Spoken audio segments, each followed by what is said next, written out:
जय हिंद साथियों, स्वागत है आपको हमारे चैनल पीसीएस दर्पण पे। आज का जो सेशन देख रहे हैं दोस्तों, रुक्मणी पब्लिकेशन का वॉल्यूम 2 है। बिहार बीएड राज्य स्तरीय संयुक्त प्रवेश परीक्षा 2024 के लिए है, जो यह कंडक्ट कराया जाता है ललित नारायण मिथिला विश्वविद्यालय द्वारा। 2024 के लिए अति महत्वपूर्ण है। सीईटी बीएड 2024 टेस्ट सीरीज और क्वेश्चन बैंक दोनों मैं लेकर कराता हूं दोस्तों। तो अभी जो हम लोग कर रहे हैं वो प्रीवियस ईयर कंप्लीट कर रहे हैं। इसमें बता दें आपको, पहला, दूसरा, तीसरा और चौथा मैंने करा दिया है। आज जो होने वाली पाँचवीं, यह सेट नंबर जो है पाँचवा होने वाला है। इसमें बता दें 2022 में जो पूछा गया प्रश्न उसे हम लोग कंप्लीट करने वाले हैं। टोटल 120 क्वेश्चन मिलने वाले हैं आपको। तो आइए सेशन को स्टार्ट किया जाए। आप हमारे चैनल पर नए हैं तो सब्सक्राइब कीजिएगा, ताकि नेक्स्ट वीडियो सबसे पहले आप तक पहुंचेगी। तो ये आज की जो सेशन है, 120 क्वेश्चन हम लोग सॉल्व करने वाले हैं 2022 की प्रीवियस ईयर बीएड का क्वेश्चन, ठीक है। फिर नेक्स्ट कल हम लोग करेंगे 2023 वाली। उसके बाद जो है हम लोग करेंगे इसका जितने भी ये प्रीवियस ईयर मैंने करा दिया, इस टोटल ये 6 जो प्रीवियस ईयर हो जाएंगे, इसका एक मैराथन क्लास इसमें ला दूंगा, ठीक है। जस्ट इसके बाद स्टार्ट हो जाएगी हम लोग की टेस्ट सीरीज, ठीक है। ये टोटल 9 टेस्ट सीरीज भी जल्दी ही कंप्लीट कराएंगे हम, ठीक है। तो चलिए स्टार्ट किया जाए इस सेशन को। अपने दोस्तों में इसे ज़्यादा से ज़्यादा शेयर कीजिएगा। प्रीवियस ईयर सॉल्व पेपर है बिहार सीईटी बीएड एग्ज़ाम 2022 का, जिसमें पहला सेक्शन आपने देख रहे हैं जनरल इंग्लिश कंप्रीहेंशन का है। तो चलिए स्टार्ट किया जाए इस सेशन को। देखिए क्या है कंप्रीहेंशन, प्रीवियस ईयर में पूछा गया। बोल क्या रहा है, डायरेक्शन दिया है क्वेश्चन नंबर 1 से लेके 5 तक इस जो है पैसेज से हमें मिलने वाले हैं। देखिए पहले पैसेज को आपको क्लियरफुली पढ़ना होगा, ठीक है ना। पैसेज को पढ़ने के बाद ही आप आंसर को दे पाएंगे कि पैसेज में बोल क्या रहा है, उसका आंसर होगा क्या। तो देखिए यहाँ पे बोला गया है टीचिंग के बारे में।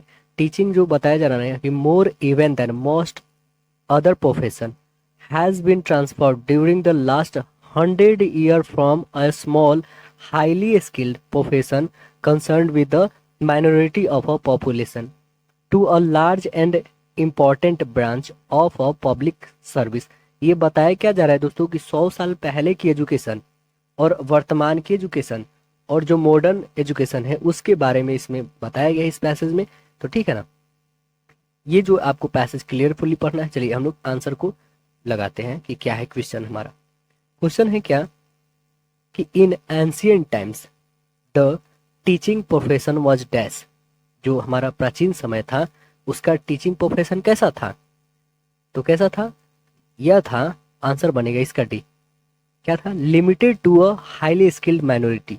राइट आंसर क्या बनेगा, ऑप्शन इसका डी बनेगा, है ना। नेक्स्ट क्वेश्चन है कि what has transformed teaching into a important branch to public service. देखिए अभी हम लोगों ने ये पैसेज के आधा ही पढ़ा था, है ना, लगभग फर्स्ट स्टैंजा ही पढ़ा था इसका, बस हमने फुल फर्स्ट तक पढ़ा था। तो देखिए बस मैंने 3 या 4 लाइन ही पढ़ा, इसमें हमने 2 क्वेश्चन को सॉल्व करा। अब जो बच गई है लाइन इसे हम लोग सॉल्व करते। पहले इसका आंसर देख लेते क्या होने वाली है कि what has transformed teaching into a important branch of a public services.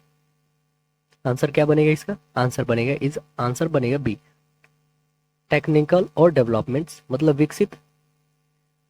तो देखिए अगला क्या है हमारा पॉइंट, बोल रहा है कि the profession has a great and honourable tradition extending from the dawn of history recent time, मतलब अभी जो वर्तमान में है।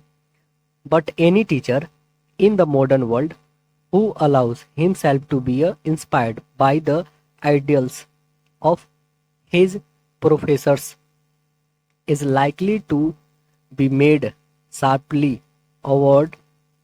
aware that is not his function to teach what he thinks, but to instill such beliefs and produce as are thought useful by his employers।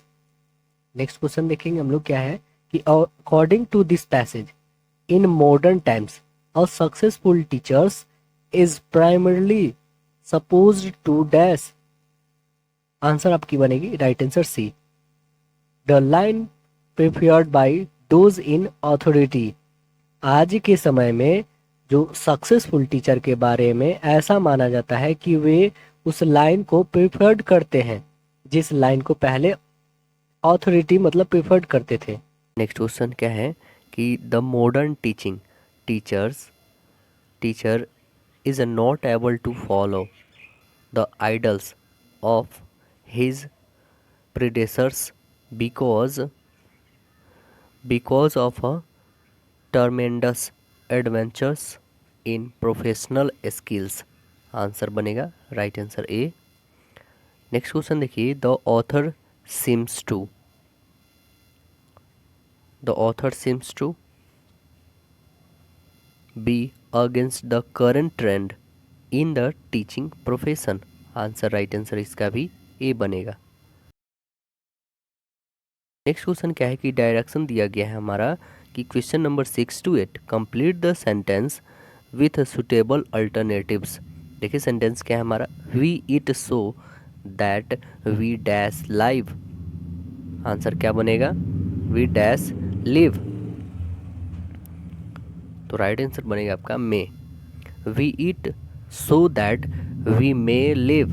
Answer बनेगा right answer A. Next question देखें, यहाँ पे इस स्थान पे मे का प्रयोग करना होगा क्योंकि इसका प्रयोग जो है पॉसिबिलिटी बताने के लिए किया जाता है। हम खाते हैं ताकि हम जी सके, है ना। अगला क्वेश्चन है, dash I have your permission to leave the office early. Answer बताइए क्या बनेगा। तो राइट आंसर इसका भी मे होगा। May I have your permission to leave the office early. Next question देखें, क्वेश्चन नंबर अगला है, do you dash to work on Sunday. Do you dash to work on Sunday. Answer क्या बनेगा, have. Do you have to work on Sunday. Right answer बनेगा A. Next question देखें, question number 9 to 10, इसमें दिया गया direction की मतलब 9 और 10 इसी से बनने वाला है। For each of the following sentence 4 alternatives are given, you are required to choose the correct meaning of items given in a capital letter in a sentence. देखिए क्या है, his permission is on the cards. इसका बताना है on the cards. यहाँ पे on the cards items का अर्थ क्या है, संभावित। तो आंसर क्या बनेगा, प्रोएबल। आंसर बनेगा राइट आंसर डी, प्रोएबल, है ना। नेक्स्ट है हमारा कि his speech fail shorts on the audience. आपको बताना है फेल शॉर्ट्स ये जो आइटम है इसका मतलब क्या होता है। इसका मतलब है कोई प्रभाव न पड़ना, है ना, यानी कोई इफेक्ट न पड़ना। तो आंसर क्या बनेगा, had no effect. Answer right answer A बनेगा। नेक्स्ट क्वेश्चन देखिए, the project advanced by leaps and bounds.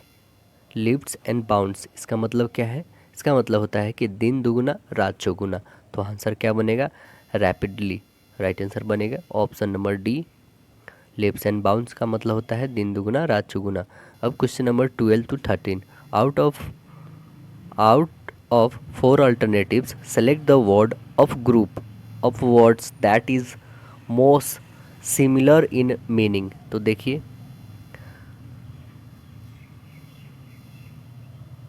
Contradict, यहाँ पे कंट्राडिक्ट दिया है, ये वर्ब है कंट्राडिक्ट यानी खंडन करना, तोड़ना। तो आपको बताना है इसका सिमिलर मीनिंग वाला शब्द कौन सा है। तो कौन सा है, डेनी इम्फैक्टिकली। आंसर राइट आंसर बनेगा ऑप्शन बी। नेक्स्ट है कि सॉलिट्यूड।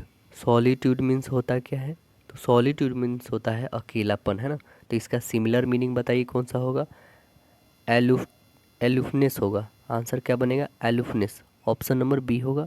डायरेक्शन है question number 14 to 15, choose the word opposite in meaning to the word given. तो देखिए क्रॉनिक, क्रॉनिक एक एडजेक्टिव है, इसका मतलब क्या होता है, दीर्घकालिक, है ना। दीर्घकालिक इसका अपोजिट क्या होगा, मतलब क्षणिक, यानी आंसर बनेगा टेम्प्रोरी। राइट आंसर बनेगा ऑप्शन नंबर सी। नेक्स्ट है माइथ। माइथ, माइथ यहाँ पे कहने का मतलब क्या है दोस्तों, यहाँ पे माइथ एक नाउन है, मतलब मिथक, इसका अर्थ होता है मिथक। तो इसका बताना है अपोजिट क्या होगा, अपोजिट इसका होगा रियलिटी। आंसर बनेगा option number A, reality. Belief means आपको पता होगा विश्वास होता है। कॉन्ट्रास्ट मीन्स क्या होता है, विरोध या विषमता होता है। और आइडियलिज्म मतलब क्या होता है? आइडियलिज्म मतलब होता है आदर्शवाद। नेक्स्ट हम लोग आता है सेक्शन जो है सामान्य हिंदी का आता है। ठीक है, तो ये 16 से 20 तक ये क्वेश्चन को सॉल्व करना है। निम्नलिखित अवतरण को ध्यानपूर्वक पढ़िए और उससे संबंधित प्रश्नों के दिए गए बहुविकल्पों में से सही विकल्प का आपको चयन करना है। तो देखिए क्या दिया गया है कि शील हृदय की वह अस्थाई स्थिति है जो सदाचार की प्रेरणा अपने आप करती है। सदाचार ज्ञान द्वारा प्रवर्तित होता है या भक्ति द्वारा?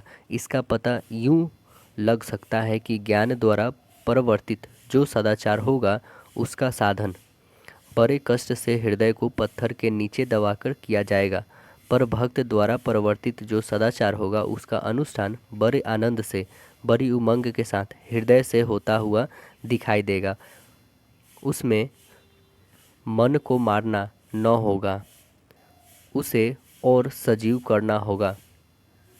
कर्तव्य और शील का वह आचरण सच्चा है जो आनंद पूर्वक हर्ष पुलक के साथ हो।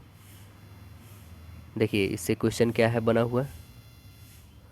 क्वेश्चन है कि सदाचार किन से परिवर्तित होता है? किन से परिवर्तित होता है? तो यह ज्ञान और भक्ति के द्वारा। आंसर बनेगा ऑप्शन डी। नेक्स्ट बताइएगा कि भक्ति द्वारा परिवर्तित सदाचार का अनुष्ठान कैसा होता है? बताइए कैसा होता है? तो यह आनंद से और हृदय से होता है। आंसर बनेगा ए, आनंद से और हृदय से होता है। नेक्स्ट है कि ज्ञान द्वारा परिवर्तित सदाचार का पता कैसे लगता है? कैसे लगता है? तो कष्टपूर्वक हृदय को दबाकर लगता है। आंसर बी बनेगा।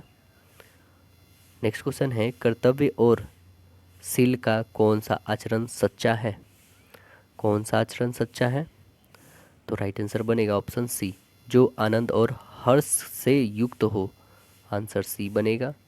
नेक्स्ट है हृदय की वह कौन सी अस्थाई दशा है जो सदाचार को प्रेरित करती है? कौन सी दशा है? तो आंसर बनेगा बी, शील दशा है। राइट आंसर बनेगा option number B. Next question है दिया गया है निर्देश सी 21 से 23 तक। इससे क्वेश्चन है निम्नलिखित के लिए सही विलोम शब्द का आपको चयन करना है। सुधा, सुधा का विलोम क्या बनेगा? सुधा का विलोम होगा हलाहल। आंसर बी बनेगा हलाहल। सुधा का पर्यायवाची शब्द अमृत होता है। सुधा का पर्यायवाची शब्द क्या होता है? अमृत होता है, जबकि हलाहल पर्यायवाची शब्द विष होता है। हलाहल, जबकि हलाहल का पर्यायवाची शब्द क्या होता है? विष। इसका पर्यायवाची शब्द जो होता है वो विष होता है। ठीक, और सुधा का विलोम शब्द हलाहल होता है। अमृत का विलोम शब्द क्या होता है? विष होता है। अमृत का विलोम शब्द विष होता है। अमृत का अन्य पर्यायवाची भी है, जैसे हो गया अमृत का पर्यायवाची सुधा हो गया, सोम हो गया, सुभा हो गया ना, पीयूष हो गया, ये सब है। अगला क्वेश्चन देखिए प्राचीन। प्राचीन का आपको विलोम शब्द बताना है। बताइए क्या बनेगा प्राचीन का? अवर्चीन। आंसर बनेगा सी, अवर्चीन होगा। प्राचीन का विलोम अवार्चीन। वर्तमान का विलोम होता है भूत, है ना। वर्तमान का क्या होता है? भूत होता है। अगला है उपेक्षा। बताइए उपेक्षा का क्या होगा? उपेक्षा का विलोम होता है अपेक्षा। आंसर क्या बनेगा इसका? अपेक्षा। राइट आंसर सी होगा, अपेक्षा होगा। अगला देखिए 24 से 26। निम्नलिखित में प्रयुक्त संधि का सही नाम आपको चुनना है। निराधार। निराधार जो है इसमें कौन सी संधि है बताना है आपको। निराधार में विसर्ग संधि है। आंसर सी बनेगा, विसर्ग संधि। निराधार का संधि विच्छेद करेंगे तो निरह जुर आधार, विसर्ग के साथ स्वर या व्यंजन के संयोग से जो विकार होता है उसे हम लोग विसर्ग संधि कहते हैं। अगला क्वेश्चन देखिए, अगला है ज्ञानोदय। ज्ञानोदय, ज्ञानोदय, ज्ञानोदय में कौन सी संधि है? तो इसमें संधि जो है आपका स्वर संधि है। आंसर ए बनेगा। ज्ञानोदय में स्वर संधि है। ज्ञानोदय का संधि विच्छेद करिएगा तो ज्ञान जोर उदय करिएगा, है ना। ज्ञानोदय में स्वर संधि के भेद जो है गुण संधि है। अगला है सन्मार्ग। सन्मार्ग में कौन सी संधि है? तो सन्मार्ग में व्यंजन संधि है, आंसर बनेगा आपका बी, व्यंजन संधि है सन्मार्ग में, व्यंजन संधि। सतजुर मार्ग, सन्मार्ग। व्यंजन के साथ व्यंजन या स्वर का मेल होने से जो विकार होता है उसे व्यंजन संधि कहते हैं। अब उत्तर आपको चुनना है ना, 27 से लेके 30 तक क्वेश्चन का। तो देखिए क्या बोल रहा है।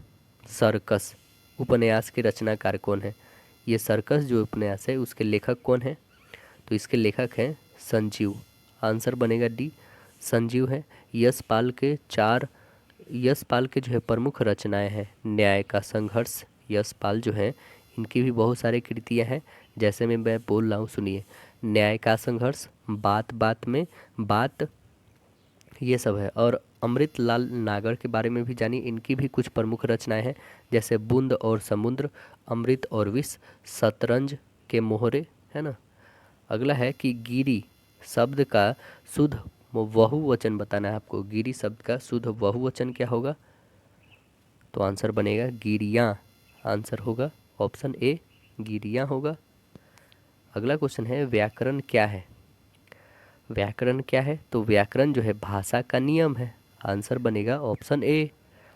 व्याकरण के द्वारा हम किसी भी भाषा को शुद्ध शुद्ध रूप से लिखना, बोलना और पढ़ना सीखते हैं, उसे हम लोग व्याकरण कहते हैं। अगला है जयशंकर प्रसाद की काव्य भाषा कौन सी है? कौन सी है काव्य भाषा उनकी? तो आंसर बनेगा राइट आंसर डी, खरी बोली हिंदी। खरी बोली हिंदी है जयशंकर प्रसाद जी की काव्य भाषा। जयशंकर प्रसाद जी की प्रमुख रचनाएं जो है जैसे प्रेम राज्य, अयोध्या का उद्धार, प्रेम पथिक, आंसू, ये सब इनकी प्रमुख रचनाएं हैं। अगला जो खंड आता है हम लोग का तार्किक एवं विश्लेषणात्मक चिंतन आता है। तो देखिए इसमें क्वेश्चन बनाते हैं रीजनिंग जैसे। एक घड़ी जो है 9:14 का समय दिखाती है। घंटे की सुई, घड़ी की घंटे वाली सुई तथा मिनट वाली सुई की स्थितियां एक दूसरे से तटस्थः अदला बदली कर दी जाती है। यानी कि जैसे यहाँ पे 9 बज रहा है, ठीक है, 9:14 मतलब लगभग यहाँ पे हो रहा होगा, या फिर इससे थोड़ा सा मतलब 15 पूरा नहीं हो रहा होगा, इस पे नहीं हुआ होगा, थोड़ा सा पहले होगा, है ना। मीन्स यहाँ पे अब इसको इधर कर दिया जा रहा है, इसको यहाँ पे ये बदल दिया जा रहा है। ये जो हमारी मिनट वाली सुई है यहाँ पे आ जा रही है और ये घंटी वाली सुई यहाँ पे आ जा रही है, ठीक है। तो अब जो है आपको खुद देखना है कि ये कितने टाइम हो जाएगी। यहाँ पे यदि बदलेंगे तो ये यहाँ पे 12, ये 1 और ये 2, यहाँ पे ये 3, यानी ये 2 के बाद रहेगी और 3 से पहले, यानी कि 2:45 दिखाएगा ना यहाँ पे। 2:45 अदला बदली जब की जाती है तो घड़ी द्वारा दिखाई जाने वाली नया समय निम्नलिखित में से किस एक के निकट होगा? किस एक के निकट होगा बताइए, आंसर क्या बन जाएगा आपका? तो राइट आंसर बनेगा 3:14, आंसर सी बनेगा आपका। या फिर दूसरा भी मेथड है, उससे भी फाइंड कर सकते हैं। जैसे 9:14 है ना, तो आपको क्या करना होगा, 11:60 में से माइनस कर देना है कितना, 9:14 को, बस माइनस करिए तो आपके पास कितने बच जाएंगे, 2:46, यानी 3 बजने में 14 मिनट कम है। तो आंसर बन जाएगा right answer C. Next question देखिए, कह रहा है अंग्रेजी वर्णमाला के कितने अक्षर, मतलब बड़े अक्षर, दर्पण में दिखने पर समान दिखते हैं? कितने समान दिखते हैं? तो आंसर बनेगा आपका राइट आंसर सी, 11 जो है आपको समान दिखाई देंगे। और वो 11 कौन कौन है? AHIMOTUVWX और Y। अगला है उस शब्द का चयन कीजिए जो अन्य से अलग है। बताइए इसमें कौन अलग है? तो इसमें अलग है मुर्गी, आंसर ए बनेगा। मुर्गी जो है भूमि पर रहती है, जबकि सांप, मगरमच्छ और जो है श्वान ये जल में रहते हैं और भूमि पर, दोनों पे रह सकते हैं ना। अगला है दी गई आकृति में त्रिभुजों की संख्या आपको काउंट करना है। काउंट करके बताइए इसमें कितने त्रिभुजों की संख्या है। तो आप काउंट करेंगे तो टोटल इसमें 18 संख्या निकलेगी, त्रिभुजों की संख्या ना, ऑप्शन बी होगा। अगला है इसमें लुप्त संख्या बताना है कि क्या होने वाला है, यानी एक्स के जगह पे क्या आने वाला है यहाँ पे, ठीक है। तो फाइंड करते हैं हम लोग 7। 7 का होल क्यूब करते हैं। 7 का होल क्यूब 343 आती है, और 3 का होल क्यूब करिए तो कितनी आ जाती है 9। 9 3 जा 27। इस दोनों को ऐड कर देते हैं हम लोग, तो कितनी आ जाएगा पास 370।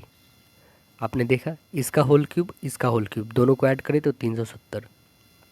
इसका होल क्यूब करिए 6 का तो हो जाएगा 216। 216 होल क्यूब, इसका होल क्यूब करिए तो 8। इस दोनों को ऐड करिए तो 224। तो यहाँ पे 1 का क्यूब यानी 1। अब कितना का होल क्यूब करिएगा कि आपको 729 आना चाहिए, है ना। 729 मतलब 9 का करना होगा, क्योंकि 9 लास्ट में लाएगा यही, और कोई तो लाएगा नहीं, ये नहीं लाएगा ना ये ना ही ये, तो आंसर हमारा यूं ही बी दिख रहा है। अगला क्वेश्चन देखिए, बोला यदि 5 - 5 = 24, 7 - 7 48, 10 - 10 का मान आपको बताना है। तो देखिए 5 - 5 यानी इस दोनों को मल्टीपल करें हम, 5 × 5 25 में से एक घटा दे तो 24। सेम यहाँ पे करें 7 × 7 49 में से एक घटा दे 48। 10 × 2 100 में से 1 घटा दे 99, यानी ऑप्शन नंबर बी आपका राइट आंसर। अगला क्वेश्चन है कि ऐसे त्रिभुजों की संख्या क्या है जिनके शीर्ष एक अष्टभुज के शीर्ष हैं, लेकिन अष्टभुज के साथ केवल एक ही भुजा उभयनिष्ठ है। तो आंसर क्या बनेगा इसका, देखिए यहाँ पे बोल रहा है कि अष्टकोण को बनाने और उसके शीर्ष बिंदु एवं भुजाओं को उभयनिष्ठ बनाने पर जो आपको आता है वह क्या होता है 8 × 4। 8 4 जा, आंसर इसका राइट आंसर बी होगा 32। आंसर क्या बनेगा 32। अगला है इस श्रृंखला को देखें 8 10 70 15 60, आगे कौन सी संख्या आनी चाहिए, कौन सी संख्या आएगी बताइए। तो आप देखेंगे क्या कि 70 से 80 कितना बढ़ा 10, 60 से यहाँ पे 10 बढ़ा, यहाँ देखिए 10 से 15 5 बढ़ा, तो यहाँ पे भी 5 ही बढ़ेगा ना, यानी 20 होगा यहाँ पे। तो आंसर कौन सा बनेगा, ऑप्शन नंबर ए। नेक्स्ट है कि इस श्रृंखला को देखिए 2 1 1/2 1/4, तो अगला क्या आने वाला है, क्या आएगा देखिए। पहले 2 था, 2 का आधा 1 होता है, 1 का आधा 1/2, और 1/2 का आधा 1/4, तो 1/4 का आधा क्या हो जाएगा, तो 1/8 होगा। तो आंसर क्या बनेगा, राइट आंसर हमारा बी बन जाएगा। अगला क्वेश्चन है कि इस श्रृंखला को भी देखना है और आगे कौन सी आएगी वो बताना है। तो देखिए यहाँ पे जो सीरीज़ दिया हुआ इसमें कुछ मिस है, वो देखिए क्या मिस है। तो यहाँ से यहाँ 12 है, ठीक है ना। अगला तो बताएंगे ही क्या आएगा, बट इसमें एक मिस है वो बता देते हैं। ये 13 और 14 के बीच में एक मिस जो है वो नंबर है 12, ठीक है। 12 रहेगा तभी जाके ये सीरीज़ पूरा फॉलो करेगा, नहीं तो नहीं करने वाला है। 12 से 13 एक बढ़ा, फिर 11 से यहाँ पे 12 एक बढ़ रहा है ना, फिर यहाँ पे आप देखेंगे 13 से एक इंक्रीज 14 हुआ ना यहाँ पे, फिर यहाँ 12 से एक 13, तो आप देखेंगे 14 से एक ही ना इंक्रीज यानी 15। तो आंसर क्या बनेगा, राइट आंसर डी। तो यहाँ पे एक मिस हुआ था, मिस छूट गया है बुक से, उसे कोई दिक्कत नहीं, हम लोग सही करेंगे इसे, ठीक है। यहाँ पे जो है 13 और 14 के बीच में आपका 12 होना चाहिए था, आंसर राइट आंसर डी बनेगा। नेक्स्ट क्वेश्चन देखिए, 6 पुस्तक है ABCDEF, एक के पासवर्ड में एक रखा जाता है, ठीक है। बी सी और ई नीले आवरण की है और अन्य पुस्तकें लाल आवरण की है, ठीक है। बी सी और ई नीले आवरण की है, जबकि अन्य सभी जो है लाल आवरण की है। केवल डी और ई नई पुस्तकें हैं और शेष सभी पुरानी हैं। ए सी और डी कानूनी रिपोर्ट हैं और अन्य गजेटियर हैं। कौन सी पुस्तकें नई लाल आवरण वाली कानूनी हैं। तो देखिए आपको बी सी ई ये तो होगी नहीं, बस इस 3 को छोड़ के अगला जो बच गया है 3 आपको उसी में से लेनी होगी। तो वो कौन कौन बच गई है, या तो ए हो सकता है आपका, ठीक है, बी तो होगा नहीं और सी होगा नहीं, यानी आपका ऑप्शन नंबर ए या तो डी आना चाहिए। तो देखिए क्या ऑप्शन आ रहा है आपका, तो राइट आंसर ए क्या बोल रहा है कि यह कानूनी रिपोर्ट है, लेकिन इसमें बोल रहा है कि नई लाल तो चाहिए, कानूनी रिपोर्ट भी चाहिए हमें और नई भी चाहिए। कौन सी पुस्तक लाल, नई लाल, ये कानूनी रिपोर्ट है, अन्य गजेटी है, सभी पुरानी है। तो देखिए आप डी और एफ नई पुस्तकें हैं, यहाँ पे बोल रहा है ना नई चाहिए, तो ये तो पुरानी है, यहाँ पे बोल रहा है ना कि सभी पुरानी है, तो ये तो पुरानी, ये भी कट गई, तो आंसर क्या बच गया हमारा, right answer D. Next question देखिए कि एक व्यक्ति जो है 12 किलोमीटर उत्तर की ओर चलता है, ठीक है, उत्तर की ओर वो कितना चलता है, 12 किलोमीटर। यहाँ पे उत्तर हमने 12 किलोमीटर चलाया, और फिर 15 किलोमीटर पूरब की ओर, 15 किलोमीटर पूरब की ओर चलता है, ठीक है ना। 15 किलोमीटर ये क्या करता है, पश्चिम, 15 किलोमीटर पूरब जाता है, उसके बाद जो है पश्चिम 15 किलोमीटर यहाँ तक आ जाता है, 15 किलोमीटर फिर से अपना जहाँ से सेकेंड उसका स्टॉपेज था वहाँ पे आता है, फिर जो है 18 किलोमीटर दक्षिण की ओर, ये 3 इधर नहीं बढ़ा है, दक्षिण की ओर कितना जाता है 18, यहाँ से दक्षिण 18, यानी इसके बाद जो 12 तो गया ही, अब 6 और बढ़ जाता है ना, तो 18 चला गया। आरंभिक स्थल से वह कितनी दूरी पे है, तो आरंभ तो यहाँ से किया था, तो कितना दूरी है 6, आंसर क्या बनेगा, राइट आंसर ए।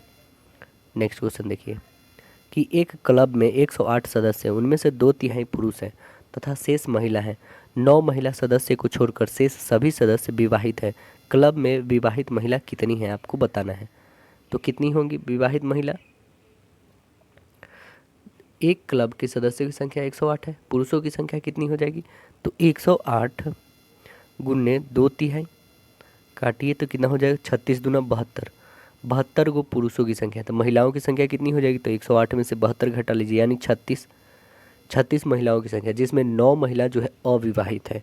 तो विवाहित महिलाओं की संख्या कितनी हो, 36 में से 9 घटा दीजिए, यानी 27, आंसर क्या बन जाएगा, तो राइट आंसर आपका ऑप्शन सी बन जाएगा।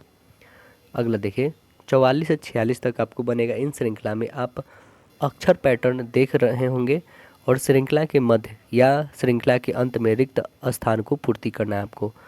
CAM, CMM, EOO, GQQ, dash, KUU। तो यहाँ पे आप देखेंगे क्या कि CMM पहला है, CMM है, ठीक है, उसे हिंदी में लिखा है। और नेक्स्ट क्या है कि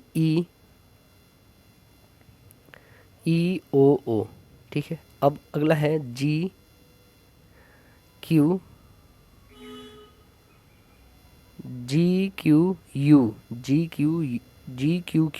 GQQ हो गया।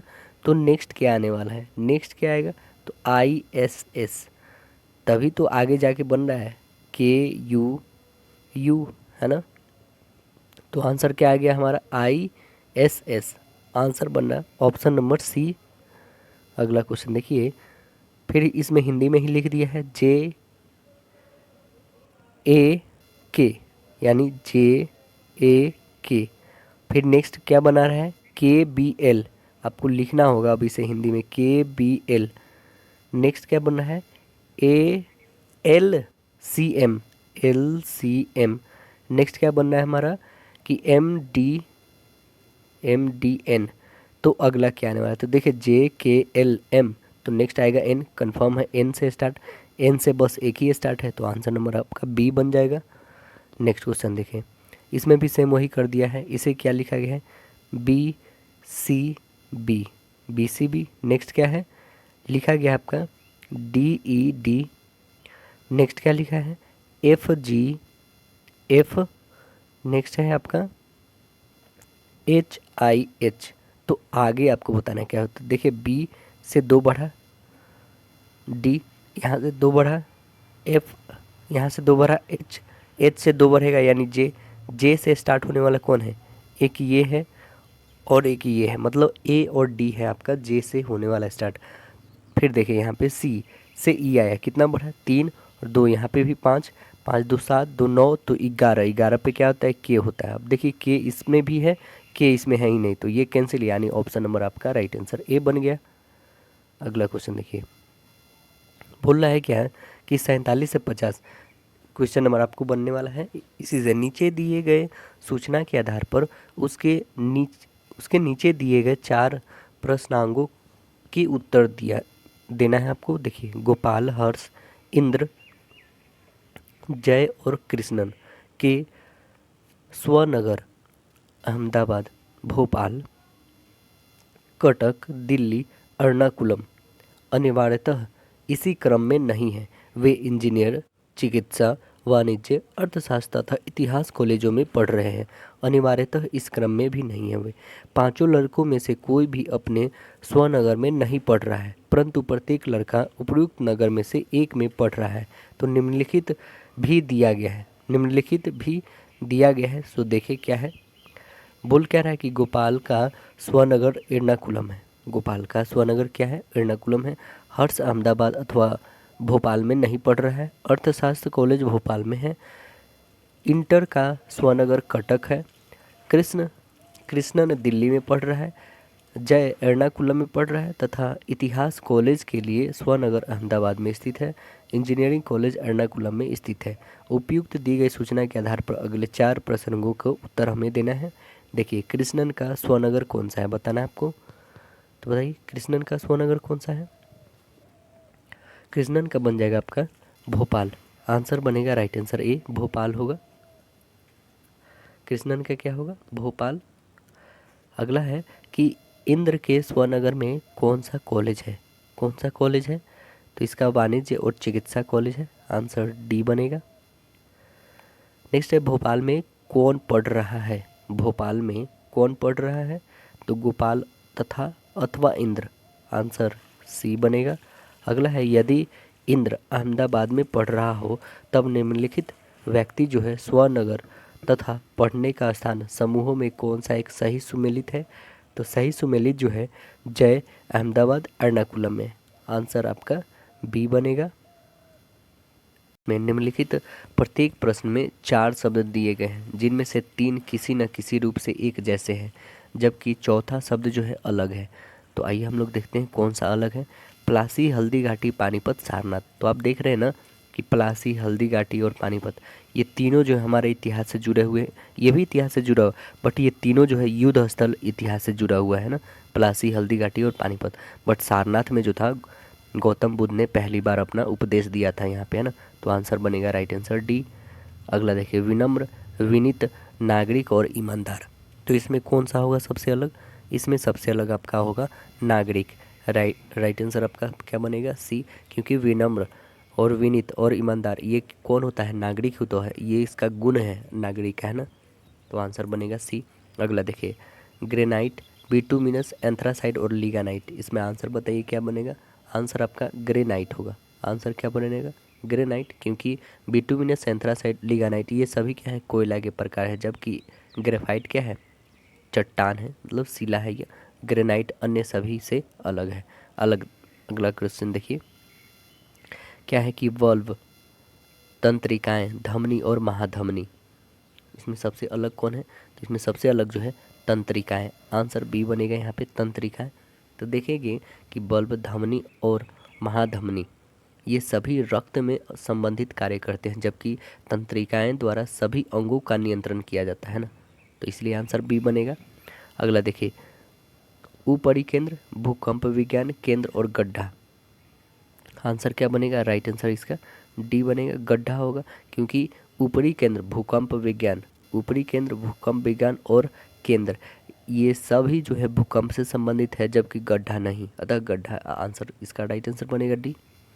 अगला क्वेश्चन देखिए, अगला जो सेक्शन आता है हम लोग का सामान्य जानकारी यानी जीके है। तो देखिए क्वेश्चन क्या है, निम्नलिखित पर विचार आपको करना है। देखिए पहला क्या है कि हाइड्रोजन के ऑक्साइड, नाइट्रोजन के ऑक्साइड, सल्फर के ऑक्साइड उपयुक्त में से कौन से अम्लीय वर्षा के कारक हैं। अम्लीय वर्षा के कारक बताइए कौन बनेगा। आंसर आपका सी होगा। कौन कौन, तो नाइट्रोजन के ऑक्साइड और सल्फर के ऑक्साइड। तो आंसर आपका option number C right answer हो जाएगा यहाँ पे। जब जल नाइट्रोजन के ऑक्साइड मतलब NO2 और सल्फर के ऑक्साइड यानी SO2 से अभिक्रिया करता है तो नाइट्रिक अम्ल यानी क्या बनता है, तो बनता है HNO3 एवं सल्फ्यूरिक अम्ल H2SO4 का निर्माण करता है। यही जो है वर्षा जल को अम्लीय बना देता है। यदि वर्षा जल का pH वैल्यू 5.6 से कम रहो, से क्या हो, कम हो, मतलब कम हो, तो उसे अम्लीय वर्षा कहेंगे। ठीक है, अम्लीय वर्षा जो है संगमरमर एवं चूना पत्थर पर गिरकर इसे क्या कर देता है, गला देता है। इसे कहते हैं स्टोन लिप्रोसी कहा जाता है। क्या बोलते हैं, स्टोन लिप्रोसी। अगला क्वेश्चन देखिए, नेक्स्ट नेक्स्ट है हमारा हेपेटाइटिस। हेपेटाइटिस बी का संक्रमण होता है, किससे होता है, तो आंसर बनेगा आपका राइट आंसर डी, रक्त चढ़ने से होता है ना। आंसर बनेगा ऑप्शन नंबर डी होगा, हेपेटाइटिस बी का संक्रमित रक्त वरीय या यौन श्रावण या अन्य शरीर के तरल पदार्थ के एक व्यक्ति से दूसरे व्यक्ति के संपर्क में आने से फैलता है। यह विषाणु जनित रोग है। यह यकृत को प्रभावित करता है। यह रोग टीकाकरण एवं उचित जो है उपचार द्वारा ठीक हो सकता है। अगला है टमाटर जो है किस अम्ल का प्राकृतिक स्रोत है, बताना है किस अम्ल का प्राकृतिक स्रोत है, तो आंसर बन जाएगा right answer D, oxalic acid का। आंसर क्या बनेगा, ऑक्सैलिक एसिड का है यह। एसिटिक एसिड का सूत्र होता है क्या, बताइएगा। एसिटिक एसिड का सूत्र होता है CH3COOH। ये एसिटिक एसिड का सूत्र है। एसिटिक अम्ल के 6% जलीय विलय को सिरका कहते हैं, है ना। नींबू तथा संतरे में कौन सा एसिड होता है, सिट्रिक एसिड होता है। जबकि इमली में कौन सा एसिड होता है, तो टार्ट्रिक एसिड होता है। कौन सा होता है, टार्ट्रिक एसिड। अगला क्वेश्चन देखिए कि सोडियम हाइड्रोक्साइड का उपयोग किया जाता है, किस में करते हैं हम लोग, सोडियम हाइड्रोक्साइड का उपयोग साबुन के निर्माण में करते हैं। आंसर क्या बनेगा, ऑप्शन नंबर सी, साबुन को बनाने में करते हैं। इससे जुड़े इंपॉर्टेंट पॉइंट और जानते हैं हम लोग कि उच्च वासाई जो अम्ल होता है उसे जोड़कर NaOH को जोड़िएगा तो कठोर साबुन प्लस ग्लिसरॉल बनेगा, है ना। यानी सोडियम हाइड्रोक्साइड का सूत्र होता क्या है, तो सोडियम हाइड्रोक्साइड का होता है NaOH। क्या होता है, NaOH सोडियम हाइड्रोक्साइड का होता है। इसे कास्टिक सोडा कहा जाता है। इसे क्या कहते हैं, कास्टिक सोडा कहते हैं। मैग्नीशियम हाइड्रोक्साइड यानी MgOH का होल ट्वाइस को मिल्क ऑफ मैग्नीशियम कहते हैं। मिल्क ऑफ मैग्नीशिया का प्रयोग जो है एंटासिड के रूप में किया जाता है। किसके रूप में, एंटासिड।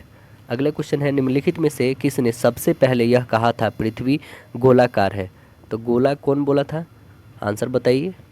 गोला बोले थे अरस्तु। आंसर होगा ऑप्शन नंबर ए, इरेटोस्थनीज ने पृथ्वी का व्यास सर्वप्रथम ज्ञात कर यह सिद्ध किया कि पृथ्वी क्या है, गोल है, इरेटोस्थनीज ने। कॉपरनिकस ने यह बताया कि सूर्य जो है सौरमंडल के केंद्र में है। कॉपरनिकस क्या बताए थे कि सूर्य जो है सौरमंडल के केंद्र में है तथा पृथ्वी इनके चारों ओर चक्कर लगाती है।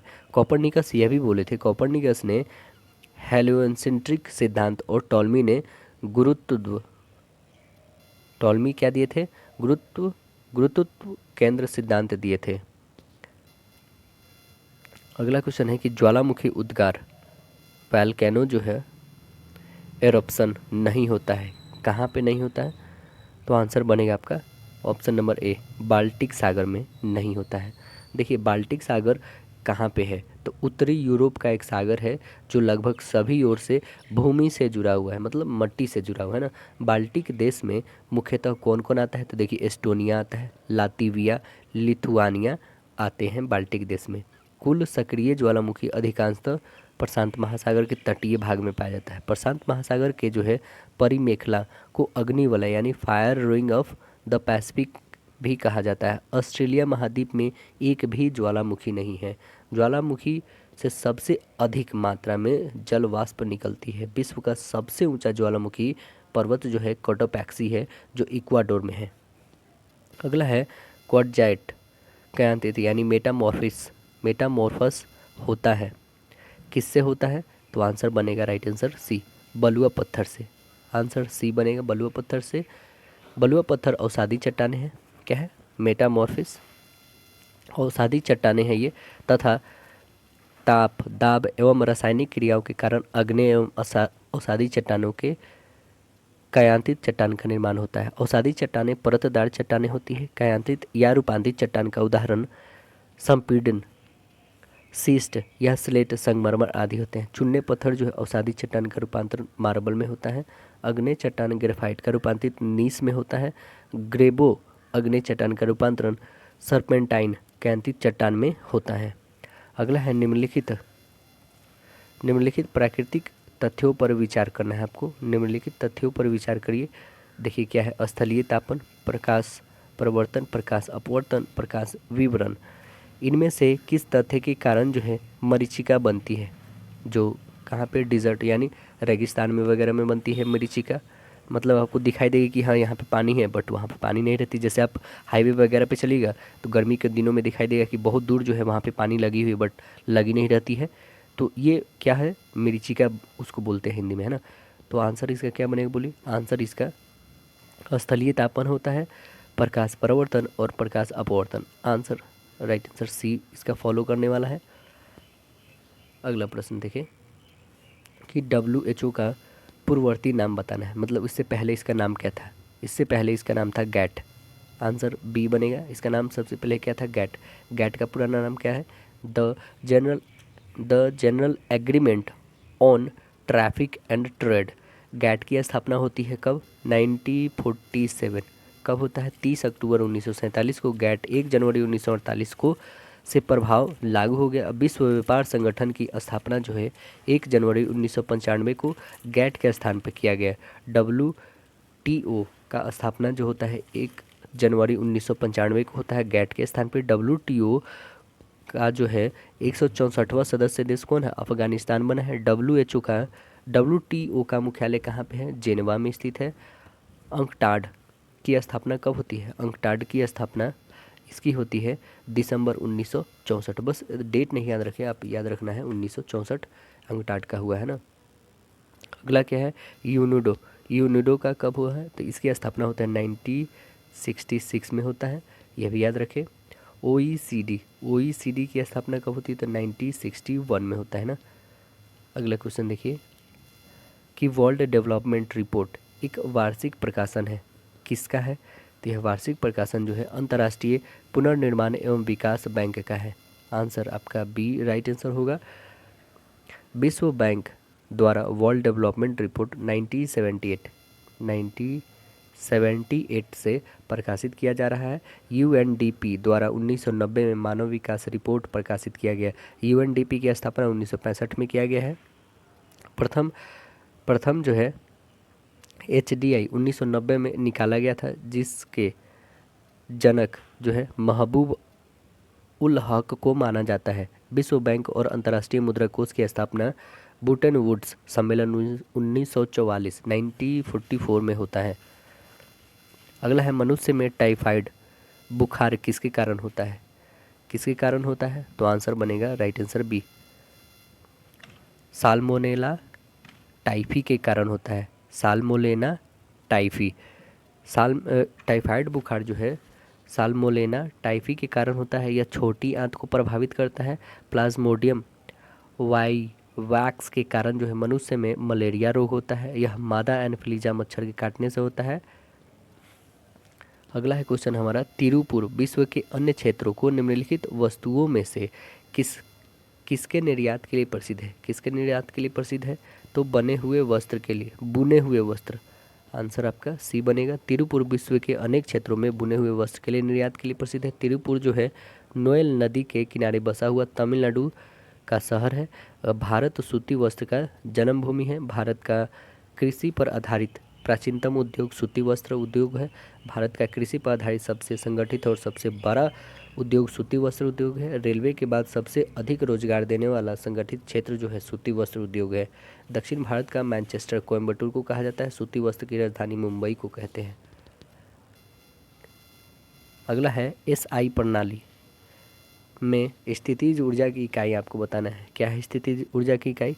आंसर बी बनेगा, जूल है। क्या है आंसर? जूल होगा। एक अर्ग बराबर होता है 10⁻⁻7 जूल होता है। एक कैलोरी बराबर होता है 4.2 जूल होता है। एक किलो वाट बराबर कितना जूल होता है? 3.6 × 10⁻6 जूल होता है। और न्यूटन जो होता है बल का ऐसा ही मात्रक होता है। LPG के मुख्य घटक कौन कौन है बताइए? LPG का है मीथेन, ब्यूटेन और प्रोपेन। आंसर आपका बी राइट आंसर हो जाएगा। उच्च दाब एवं निम्न ताप पर इन गैसों को द्रवित कर सिलेंडर में भर दिया जाता है, इसे LPG कहते हैं। LPG में गंध के लिए इथाइल मर्कैप्टन का प्रयोग किया जाता है। CNG, PNG एवं LNG के प्रमुख रूप से मीथेन गैस पाया जाता है। अगला है, निम्नलिखित में से किस एक देश ने ईमेल का आविष्कार किया है? कौन देश किया है? तो आंसर बनेगा आपका सी, अमेरिका ने। ईमेल का अर्थ क्या होता है? इलेक्ट्रॉनिक मेल होता है। ईमेल का आविष्कार रे टॉमिल्सन ने किया है। टॉमिल्सन ने सर्वप्रथम @ का प्रयोग यूज़र नेम को डोमेन है ना, को डोमेन नाम से अलग किया था। 1865 में प्रथम प्रायोगिक मेल प्रणाली का विकास जो है MIT के शोधार्थी ने मेल बॉक्स का निर्माण कर विकसित किए थे। अगला क्वेश्चन हमारा है कि ऊर्जा का अनवीकरणीय स्रोत कौन सा है? तो आंसर बनेगा सी, थर्मल। क्या है? थर्मल है। वह ऊर्जा स्रोत जो निश्चित मात्रा में उपलब्ध होता है तथा जिसका निर्माण निश्चित अवधि में संभव नहीं है। अनवीकरणीय ऊर्जा के स्रोत के अंतर्गत कौन आते हैं? जीवाश्म ईंधन जो कोयला, तेल एवं प्राकृतिक गैस है, और नाभिकीय ईंधन जो है यूरेनियम, थोरियम आदि है। बिहार के पानी में किस रसायन का सांद्रण है? किस रसायन का सांद्रण है? तो आंसर बनेगा आपका डी, आर्सेनिक का। राइट आंसर बनेगा आर्सेनिक। WHO के अनुसार पीने योग्य पानी में आर्सेनिक की मात्रा 10 माइक्रोग्राम प्रति लीटर से अधिक नहीं होनी चाहिए। बिहार के 18 जिलों के जल में यह मात्रा 1500 माइक्रोग्राम प्रति लीटर से भी अधिक है। जल में आर्सेनिक की अधिक मात्रा त्वचा कैंसर, स्तन कैंसर तथा अनेक स्वास्थ्य संबंधी समस्याएं उत्पन्न कर रहा है। फ्लोराइड दांतों के क्षरण के लिए उत्तरदायी है। अगला है, सिलिकॉन वैली कहाँ स्थित है? कहाँ पे है सिलिकॉन वैली? तो यह स्थित है सैन फ्रांसिस्को के पास। आंसर सी बनेगा, सैन फ्रांसिस्को के पास है स्थित। सिलिकॉन वैली उत्तर कैलिफोर्निया, संयुक्त राज्य अमेरिका में एक क्षेत्र है जो कंप्यूटर प्रौद्योगिकी की संगणना के लिए जाना जाता है। 1970 के दशक में सिलिकॉन सेमीकंडक्टर के उत्पादन क्षेत्र को विकसित करने के लिए यह शब्द गढ़ा गया था। भारत का सिलिकॉन वैली बेंगलुरु को कहा जाता है। अगला है, अंगूर की खेती को क्या कहते हैं? अंगूर की खेती को क्या कहेंगे? तो इसे कहते हैं विटीकल्चर। आंसर बोलेंगे ऑप्शन नंबर बी, विटीकल्चर बोलते हैं। सेरीकल्चर में क्या किया जाता है? तो सेरीकल्चर में रेशम उत्पादन की प्रक्रिया जिसमें सहस्राब्दी की कृषि की जाती है। हॉर्टिकल्चर में क्या किया जाता है? तो हॉर्टिकल्चर में फलों का उत्पादन किया जाता है। सिल्वीकल्चर में क्या कहते हैं? तो सिल्वीकल्चर में वनों का संरक्षण एवं संवर्धन करते हैं। और फ्लोरिकल्चर में फूलों की कृषि किया जाता है। एपीकल्चर में मधुमक्खी पालन एवं शहद उत्पादन किया जाता है। अगला है, निम्नलिखित पर विचार आपको करना है। देखिए, जालियांवाला बाग हत्याकांड, असहयोग आंदोलन की वापसी, खिलाफत आंदोलन की शुरुआत और स्वराज पार्टी का गठन। तो आंसर देखिए, जालियांवाला बाग हत्याकांड कब होता है? 1919 को होता है। असहयोग आंदोलन की वापसी कब होता है?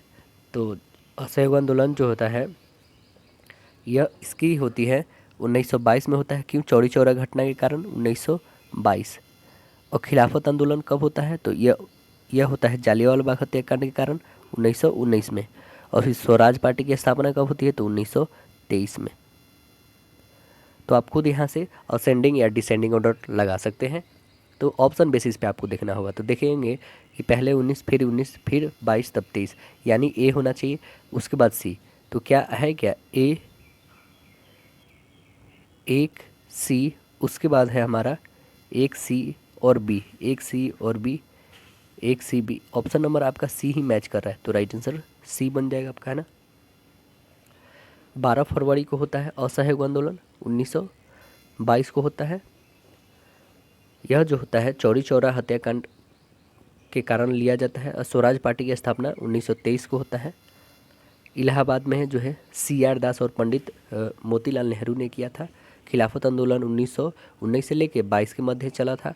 नवंबर 1919 में अखिल भारतीय खिलाफत कमेटी की प्रथम बैठक जो है नई दिल्ली में महात्मा गांधी की अध्यक्षता में होती है। 17 अक्टूबर 1919 को खिलाफत आंदोलन दिवस मनाया गया। तुर्की के सुल्तान जो मुस्लिम जगत के आध्यात्मिक गुरु भी थे, जिनके साथ जो दुर्व्यवहार का विरोध में खिलाफत आंदोलन चलाया गया था। शौकत अली और मोहम्मद अली, मतलब अली बंधुओं, इस आंदोलन के सर्वप्रमुख नेता थे। 13 अप्रैल को 1919 को जालियांवाला बाग हत्याकांड जनरल ओ डायर के आदेश पे किया गया था। अगला है यात्री इब्न बतूता कहाँ से आया था, बताइए। आंसर बनेगा ए, मोरक्को से आया था। इब्न बतूता मोहम्मद बिन तुगलक के काल में दिल्ली का काजी बनाया गया था। इब्न बतूता 1333 में भारत आया था। इब्न बतूता को सुल्तान ने बंदी की गलत फैमिली में कर लिया था, लेकिन पुनः कैद से मुक्त कर दिया गया था। सुल्तान ने उन्हें अपना राजदूत बनाकर चीन भेजा था। इब्न बतूता ने रहला नामक यात्रा जो है वृत्तांत लिखी थी। इब्न बतूता ने जो है अलाउद्दीन खिलजी के डाक प्रबंध का प्रशासन भी किया था। इब्न बतूता राजधानी परिवर्तन का कारण दिल्ली के जनताओं को सबक सिखाना बताया था। मोहम्मद बिन तुगलक का राजधानी परिवर्तन के संदर्भ में। अगला है निम्नलिखित में कौन सा जोड़ा गलत है, आपको बताना है। तो जोड़ा इसमें आप देखेंगे फाहियान जो है मलेशिया से थोड़ी आया था। आंसर आपका डी होगा। फाहियान जो था चीनी यात्री जो था, जो चंद्रगुप्त द्वितीय के शासनकाल में भारत आया था। फाहियान ने लिखा है कि साधारणतः लेने देने में जो है कौड़ियाँ का प्रयोग किया जाता था भारत के मध्य में, मतलब 399 से 414 के बीच में बताया जा रहा है।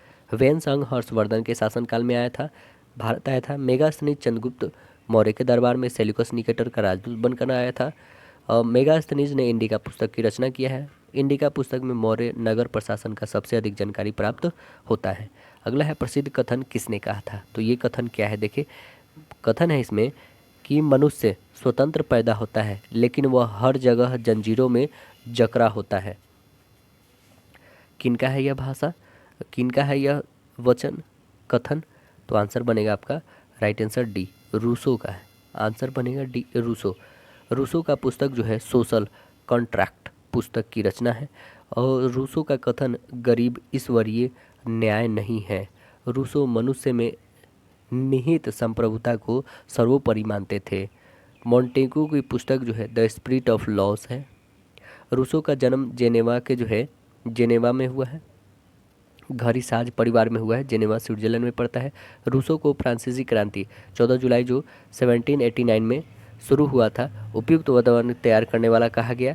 नेपोलियन का कथन है यदि रूसो न होता तो फ्रांस की क्रांति न होती। यानी रूसो उनका कहना है नेपोलियन का कि ये जो फ्रांस क्रांति हुई थी वह किसके कारण हुआ है, रूसो के कारण ही हुआ है। अगला क्वेश्चन देखें। अगला है कि हमारे शरीर में यूरिया का निर्माण होता है, कहाँ होता है। तो आंसर बनेगा सी, जिगर में। राइट आंसर सी बनेगा, जिगर में होता है। यूरिया का संश्लेषण जिगर में जो है आर्निथिन चक्र द्वारा होता है। अग्नाशय को मिश्रित ग्रंथ कहा जाता है। इसके बीटा कोशिका से इंसुलिन हार्मोन स्रावित होता है जो रक्त शर्करा का नियंत्रण करता है। अगला है गुणसूत्र शब्द डैश द्वारा गढ़ा गया है, किसके द्वारा। तो यह जो है वॉल्टेयर के द्वारा। आंसर डी बनेगा, वॉल्टेयर।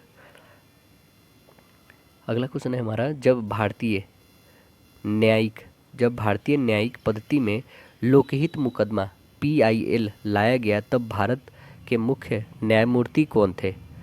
तब थे PN भागवती। आंसर डी बनेगा, PN भागवती थे। भारत में PIL का जनक जो है PN भागवती को माना जाता है। PIL की अवधारणा अमेरिका में सर्वप्रथम लाया गया था। भारत में 1978 में PIL का प्रथम प्रयोग मिला, लेकिन वास्तविक रूप से PIL 1980 के दशक में शुरू हुआ। 1978 में मेनका गांधी पासपोर्ट मामले में जीवन के अधिकार की व्याख्या की गई थी। 1990 के दशक में उदारीकरण के बाद PIL और अधिक प्रभावशाली हो गया। अगला क्वेश्चन है कि प्रथम लोकसभा के अध्यक्ष कौन थे। तो प्रथम जो थे GV मलवंकर जी थे। आंसर बी बनेगा, GV मलवंकर। लोकसभा का प्रथम स्पीकर GV मलवंकर, जिस पर अविश्वास प्रस्ताव भी लाया गया था। लोकसभा का दूसरा स्पीकर कौन थे। तो M अनंत सयानम अयंगर थे। लोकसभा का तीसरा स्पीकर हुकुम सिंह थे। लोकसभा स्पीकर जो है नीलम संजीवा रेड्डी, जो निर्विरोध भारत के निर्वाचित होने वाले एकमात्र राष्ट्रपति थे। प्रथम आदिवासी स्पीकर P.A. संगमा थे। प्रथम दलित स्पीकर और सबसे युवा दलित स्पीकर जो है G.M.C. बालयोगी थे। 17वीं लोकसभा के स्पीकर ओम बिरला हैं। प्रथम जो है लोकसभा के अध्यक्ष कौन बनी थी, महिला में पूछे तो स्नेहलता श्रीवास्तव। प्रथम महिला स्पीकर जो है मीरा कुमार थी, पहली सबसे पहले मीरा कुमार थी, है ना। अगला क्वेश्चन देखिए, ददाब नामक एक बहुत बड़ा शरणार्थी शिविर जो समाचारों में था वह कहाँ स्थित है? वह स्थित है केन्या में। आंसर बी बनेगा। ददाब शरणार्थी परिसर में 3 शिविर है। सर्वप्रथम 1991 में यह शिविर स्थापित किया गया जब सोमालिया में गृह युद्ध के कारण शरणार्थियों ने केन्या में सीमा पार कर जाना पड़ा था। 2011 में बाढ़ और अकाल के कारण जो है सोमालिया में लगभग बता दें 1 लाख से भी लगभग 1,30,000 शरणार्थी जो है ददाब पहुंचे थे। अगला है, निम्नलिखित में से द ऑडेसिटी ऑफ होप पुस्तक के लेखक कौन है? तो इस पुस्तक के लेखक हैं बराक ओबामा। आंसर बी बनेगा, बराक ओबामा। यह अमेरिका के प्रथम अश्वेत राष्ट्रपति थे। बिकमिंग पुस्तक के लेखक मिशेल ओबामा है। हिलरी क्लिंटन द्वारा जो है हार्ड चॉइसेस पुस्तक लिखी गई है। माई लाइफ पुस्तक विल क्विंटल की पुस्तक है। नेक्स्ट है, निम्नलिखित में कौन सा एक सही सुमेलित नहीं है, आपको बताना है। कौन सही सुमेलित नहीं है? तो देखिए, इसमें जो है पामेला जेलिमो, ये भार्तोलन से, ये बिल्कुल यहाँ पे गलत है। तो ये क्या चीज़ से हैं? पालेमा जो है जोलिमो, यह जो है मध्य दूरी के धाविका है। यह क्या है? धाविका है। बीजिंग ओलंपिक 800 मीटर में दौड़ में स्वर्ण पदक इन्होंने प्राप्त किया था। ओलंपिक में स्वर्ण पदक जीतने वाली पहली केन्याई महिला है। ये गोल्ड लीग जैकपॉट जीतने वाली पहली केन्या महिला थी। अगला प्रश्न देखेंगे कि एक पारिस्थितिकी तंत्र के जैविक घटक में शामिल है। क्या शामिल है? तो आंसर बनेगा आपका सी, उत्पादक, उपभोक्ता और डीकम्पोजर। आंसर आपका सी बनेगा। अगला प्रश्न देखिए, डीकम्पोजर में जीवाणु तथा कवक आते हैं, हाँ? अगला है, सौरमंडल की सबसे बाहरी कक्षा में स्थित है। कौन सा ग्रह स्थित है? तो आंसर क्या बनेगा? Right answer B, Neptune. Answer B बनेगा, नेपच्यून। और सौरमंडल जो है सौरमंडल के केंद्र में स्थित है। सूर्य जो है सौरमंडल के केंद्र में है। सबसे भारी ग्रह बताइए कौन है सौरमंडल में? तो सबसे भारी ग्रह जो है आपका बृहस्पति है। सबसे गर्म ग्रह कौन सा है? शुक्र है। सबसे घनत्व वाला ग्रह पृथ्वी है। सबसे कम घनत्व वाला शनि है। और वरुण के उपग्रह में टाइटन सबसे महत्वपूर्ण है। अगला है, डैश से भरपूर आहार में प्रोटीन और वसा से भरपूर आहार की तुलना में कम पानी की आवश्यकता होती है। आंसर बनेगा आपका खनिज पदार्थ। राइट आंसर बनेगा बी, खनिज पदार्थ। जैसे खनिज लवण को हमारे शरीर सीधे अवशोषित कर लेते हैं। कैल्शियम, फास्फोरस हमारे शरीर के लिए आवश्यक है, जैसे लोहा हो गया। रक्त के हीमोग्लोबिन के लिए आवश्यक है सोडियम, यह जो है रक्त परिसंचरण तंत्र के लिए आवश्यक है। अगला क्वेश्चन आता है हमारा, एथलेटिक या शारीरिक प्रशिक्षण की व्यवस्थित योजना को क्या कहते हैं? एथलेटिक या शारीरिक प्रशिक्षण की व्यवस्थित योजना को क्या कहते हैं? तो इसे कहते हैं हम लोग अवधिकरण। आंसर बनेगा ए, अवधिकरण। अगला क्वेश्चन है, अंतर्राष्ट्रीय योग दिवस कब मनाते हैं हम लोग? अंतर्राष्ट्रीय योग दिवस कब मनाते हैं? तो 21 जून को। आंसर बनेगा बी, 21 जून। यूएन ने भारत के अनुरोध पर 2015 से अंतर्राष्ट्रीय योग दिवस मनाने का शुरुआत किया। योग दर्शन के जनक पतंजलि हैं। 20 जून को विश्व शरणार्थी दिवस मनाया जाता है। 20 जून को क्या मनाते हैं हम लोग? विश्व शरणार्थी दिवस। 23 जून को क्या मनाते हैं? 23 जून को मनाते हैं हम लोग अंतर्राष्ट्रीय ओलंपिक दिवस मनाते हैं 23 जून को, है ना। 2023 में योग दिवस का थीम क्या था? तो इसका थीम था वसुधैव कुटुंबकम, के लिए योग्य। अगला प्रश्न देखें, मनुष्य शरीर के कौन से अंग से लसिका कोशिकाएं बनाती है? किससे बनाता है? तो आंसर बनेगा बी, दीर्घ अवस्थी लॉन्ग बोन से बनाता है। आंसर बी बनेगा आपका। मानव शरीर के दीर्घ अवस्थी यानी लॉन्ग बोन मैरो में लसिका कोशिकाएं जो है लिम्फोसाइट्स बनाती है। आरबीसी, डब्ल्यूबीसी और प्लेटलेट्स सभी का निर्माण जो है ये लॉन्ग बोन मैरो में स्थित होता है। तिल्ली जो स्प्लीन है रक्त का कब्रगाह है। अग्नाशय जो है मिश्रित ग्रंथि है, यह शरीर का दूसरा सबसे बड़ी ग्रंथि है अग्नाशय। अगला प्रश्न है हमारा, कंप्यूटर का जनक कौन है? कंप्यूटर का जनक कौन है? Charles Babbage. आंसर बनेगा बी, चार्ल्स बेबेज हैं इनके जनक। एल ट्यूनिंग को आधुनिक कंप्यूटर का जनक कहते हैं। एल ट्यूनिंग जो है, एल ट्यूनिंग इनको क्या कहते हैं? आधुनिक कंप्यूटर के जनक बोलते हैं। अगला प्रश्न है, जेपीजी एक्सटेंशन आमतौर पर किस तरह की फाइल है जो संदर्भित करता है? वह संदर्भित करता है छवि फाइल को। आंसर बनेगा राइट आंसर डी, छवि फाइल को संदर्भित करता है। अगला है, प्रो कबड्डी लीग की शुरुआत कब हुई थी? प्रो कबड्डी लीग की शुरुआत कब होती है? तो आंसर बनेगा आपका राइट आंसर डी, 2014 से। प्रो कबड्डी लीग की शुरुआत 2014 में भारत के विभिन्न 8 फ्रेंचाइजी द्वारा शुरू किया था। जयपुर पिंक पैंथर ने प्रो कबड्डी 2022 का खिताब जीत लिया।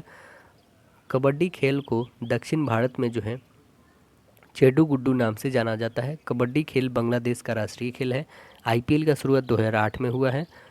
इंडियन सुपर लीग की शुरुआत जो है 2013 फुटबॉल जो है 2013 में किया गया। अगला क्वेश्चन है कि निम्नलिखित में से किसकी संगणना में वृद्धि से अधिकतम ग्लोबल वार्मिंग हो सकती है? किसके वृद्धि से हो सकता है? तो आंसर बनेगा सी, कार्बन डाइऑक्साइड की वृद्धि से जो है ग्लोबल वार्मिंग अधिक हो सकती है। पृथ्वी पर सबसे अधिक ग्लोबल वार्मिंग लगभग 77%, 77% जल वाष्प के कारण होता है। CO2 के कारण ग्लोबल वार्मिंग 21% होता है। 21% ग्रीन हाउस गैस में कार्बन डाइऑक्साइड की संगणना में वातावरण वृद्धि होने से अधिकतम ग्लोबल वार्मिंग हो रही है। अगला जो सेक्शन आता है हम लोग का, विद्यालयों में शिक्षा एवं ज्ञान का वातावरण। देखिए, माइक्रो टीचिंग के भारतीय मॉडल में लिया गया कुल समय कितना है? तो कुल समय कितना है?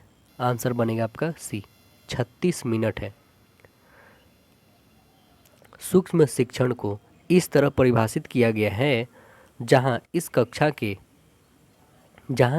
के समय के आकार में छोटा किया जाता है और एक विशिष्ट शिक्षण कौशल पर ध्यान केंद्रित किया जाता है।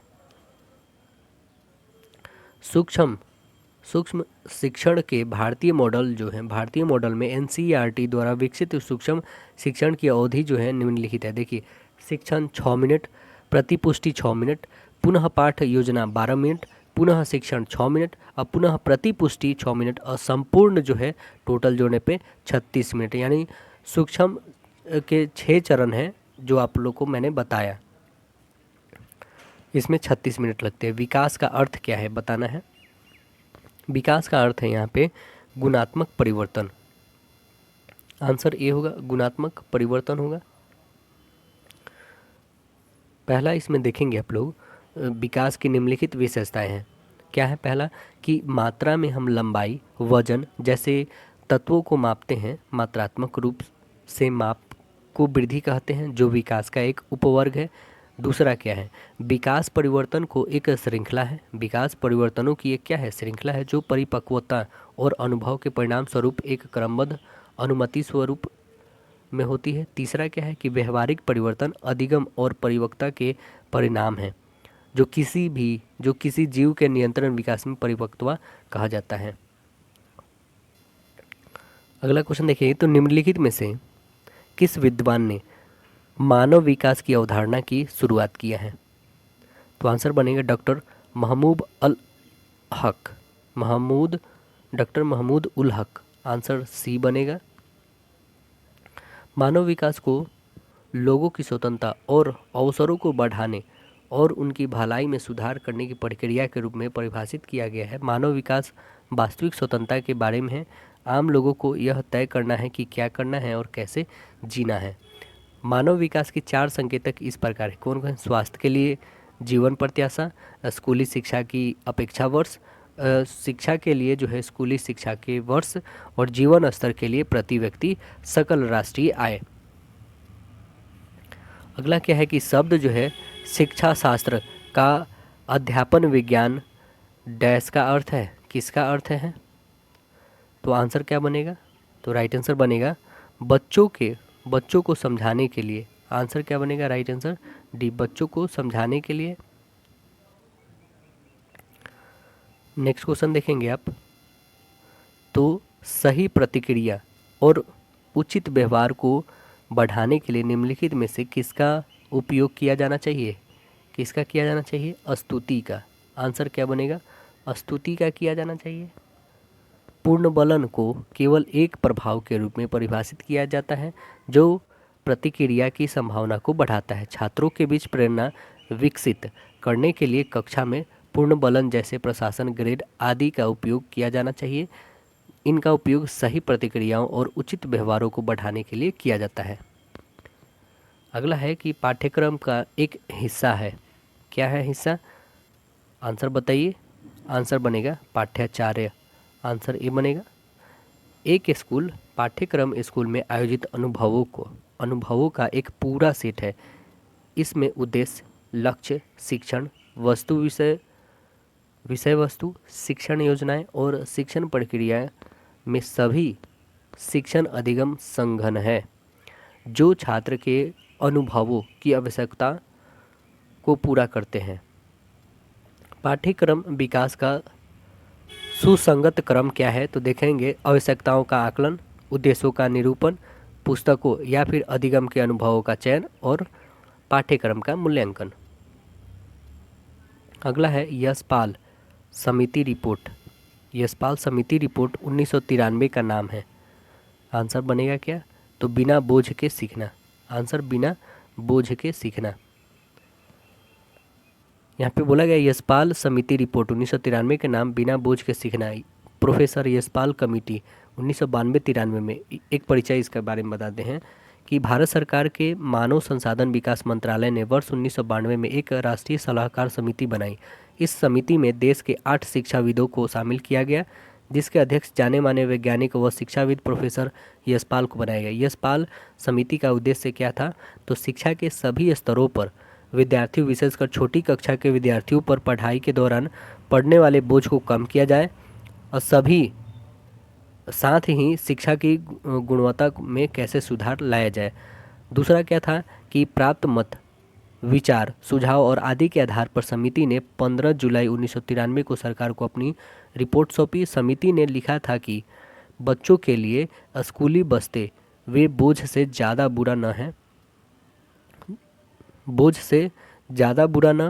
बुरा है न समझ पाने का बोझ।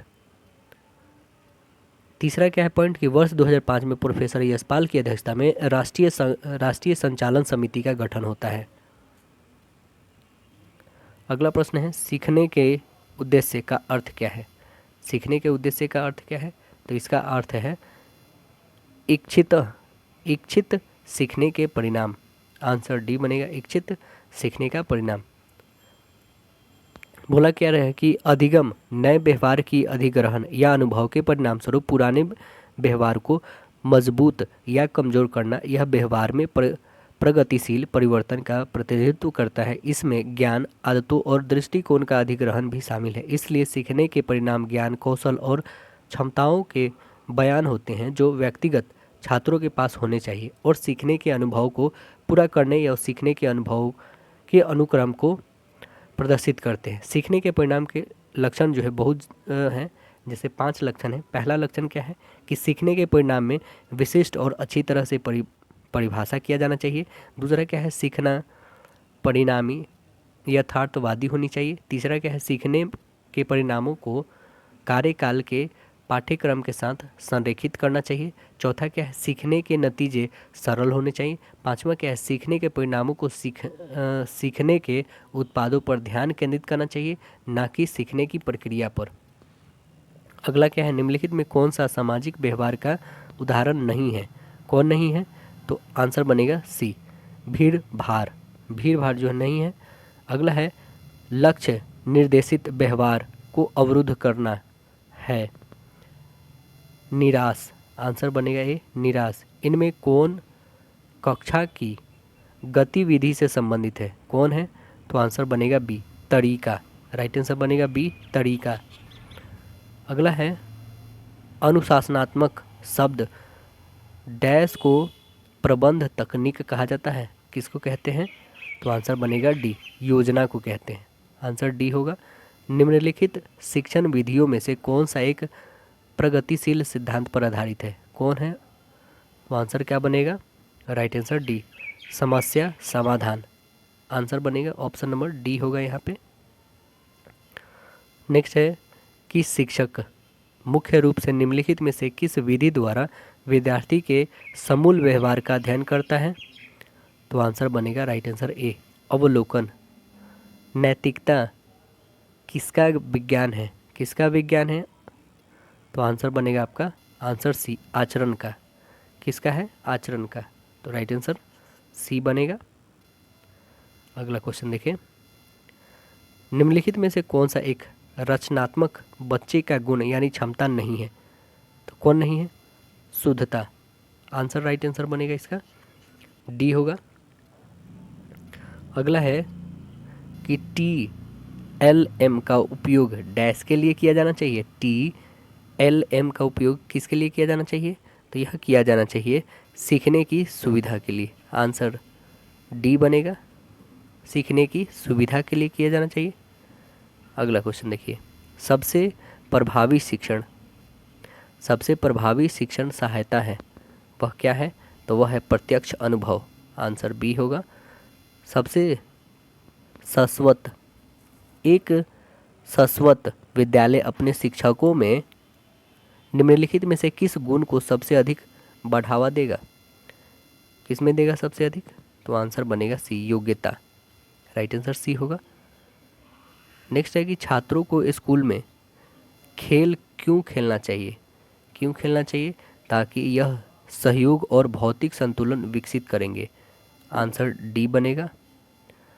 नेक्स्ट है, स्वयं क्या है? स्वयं क्या है? तो स्वयं जो है शिक्षा के सिद्धांत को प्रत्यक्ष प्राप्त करने के लिए डिजिटल कार्यक्रम है यह। आंसर बी बनेगा। अगला देखिए, कक्षा में शिक्षक की भूमिका होनी चाहिए, क्या होनी चाहिए? तो एक लोकतांत्रिक नेता की तरह होनी चाहिए। आंसर ए बनेगा। प्रधान अध्यापक का प्रशासनिक गुण है, क्या है इनकी गुण? तो आंसर बनेगा बी, कुशल प्रशासक। आंसर बी होगा। शिक्षक का सबसे महत्वपूर्ण कार्य क्या है? बताइए ऑप्शन में।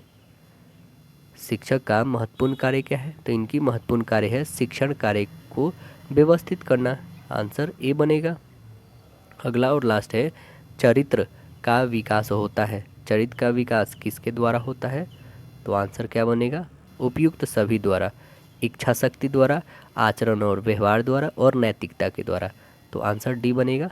आशा है दोस्तों वीडियो पसंद आया होगा। फिर हम लोग जल्दी ही नेक्स्ट वीडियो लेके आएंगे। फिर मिलते हैं अगले सेशन में। जब तक के लिए धन्यवाद।